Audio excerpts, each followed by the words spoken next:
Maranatha, the Daily Devotional. The reading for today, August 28th, is entitled Cleansing the Sanctuary. Daniel 7:13. I saw in the night visions, and, behold, one like the Son of Man came with the clouds of heaven, and came to the Ancient of Days, and they brought him near before him. After his ascension, our Savior began his work as our high priest. Says Paul, Christ is not entered into the holy places made with hands, which are the figures of the true, but into heaven itself, now to appear in the presence of God for us. Hebrews 9:24. For 18 centuries, this work of ministration continued in the first apartment of the sanctuary. The blood of Christ, pleaded in behalf of penitent believers, secured their pardon and acceptance with the Father, yet their sins still remained upon the books of record.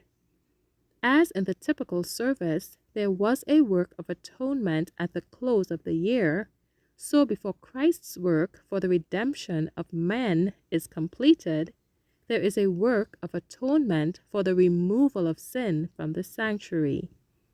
This is the service which began when the 2300 days ended. At that time, our high priest entered the most holy to perform the last division of his solemn work, to cleanse the sanctuary. The coming of Christ as our high priest to the most holy place for the cleansing of the sanctuary, brought to view in Daniel 8:14, the coming of the Son of Man to the Ancient of Days, as presented in Daniel 7:13, and the coming of the Lord to his temple, foretold by Malachi, are descriptions of the same event, and this is also represented by the coming of the bridegroom to the marriage described by Christ in the parable of the 10 virgins of Matthew 25. The cleansing of the sanctuary involves a work of investigation, a work of judgment.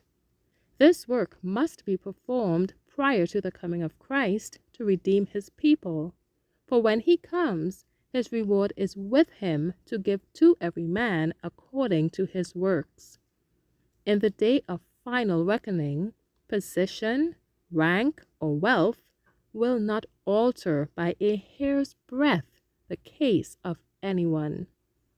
By the all-seeing God, men will be judged by what they are in purity, in nobility, in love for Christ. Thank you for listening.